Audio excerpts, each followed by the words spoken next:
Si Ginoong Ireneo Bughaw may pambirang tuno.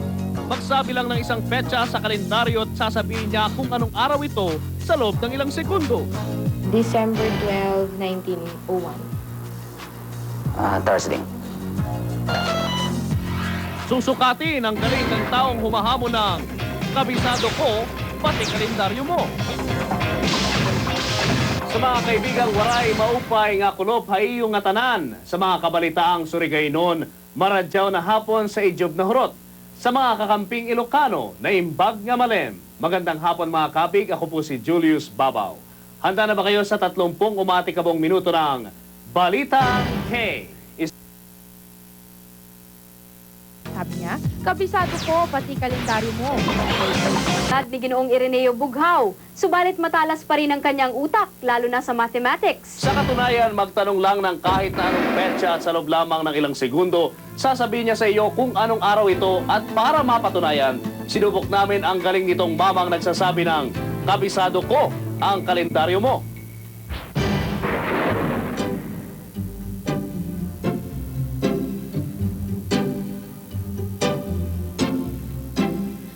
Pagpasok pa lamang sa museo ng Ripley's Believe It or Not, ay mamamangha na sa iba't ibang makikita.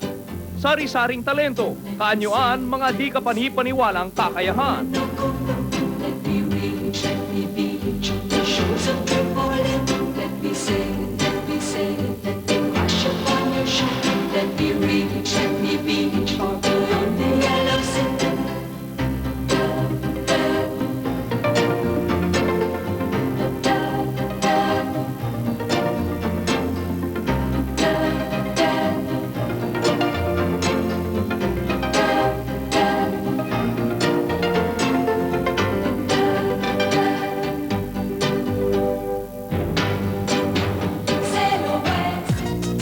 Sa kaalaman ng nakakarami ay na-invade na rin ng mga Pinoy, ang Ripley's. The first is a couple, Marina and Juan de la Cruz, and they have the distinction of being the smallest couple in the world.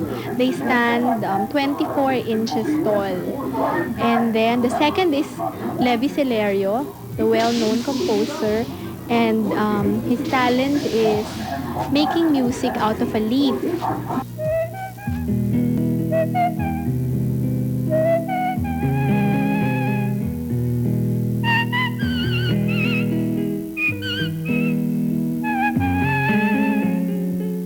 Nagulat sila nung tugtugin ko yung dahon. Bakit?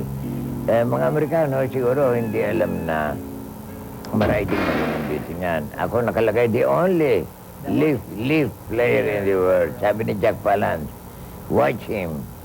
Believe it or not, he can play on any leaf. Yan. At ngayon, ang sumunod na Pinoy sa yapak ng batigang composer ay isang 39-year-old math wizard, Ireneo Bughaw, ang local calendar king. Every time I learn computer, bali, dinevelop ko na. Nag-research ako. Tapos, naghanap ako ng nag-devise ako ng formula. Nag-aaral pa lamang siya ay nakahiligan na ang paglalaro ng mga numero hanggang mahanap ang formula. Ulat-ulat man ay masasabi niya ang araw o day ng kahit anong petsa mula 1852 hanggang sa year 9999 in less than 3 seconds flat. December 12, 1901. Thursday. December 25, 2085. Tuesday.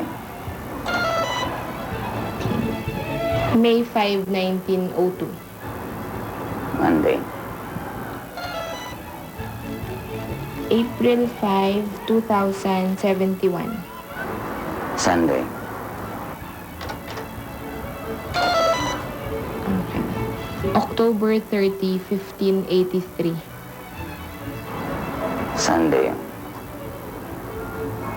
November 5, 1612. Monday.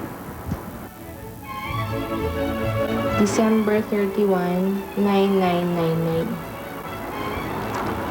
Friday. August 8, 8888. Sunday. Sunday. May ginawa rin siyang computer game and he even beats the computer sa bilis ng sagot niya. Sa angking talino ni Mr. Blue ay masasabing henyo siya sa ating panahon. Kaya't pinarangalan siya ng Ripley's at hinandugan ng isang cartoon. Masaya man ang balitang ito ay nakakabahala naman sa mundo ng Guinness Book of World Records sapagkat hanggang ngayon ay hindi pa rin nababreak ang robbery theft record ng mga Marcoses. Ngunit ano't ano pa man ay iba talaga ang mga Pinoy.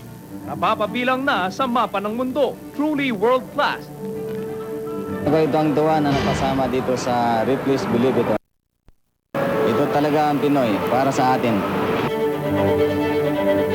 Nasa opisina na ng Guinness Book of World Records ang application ni Ginoong Bughaw para masali sa listahan ng nasabing aklat.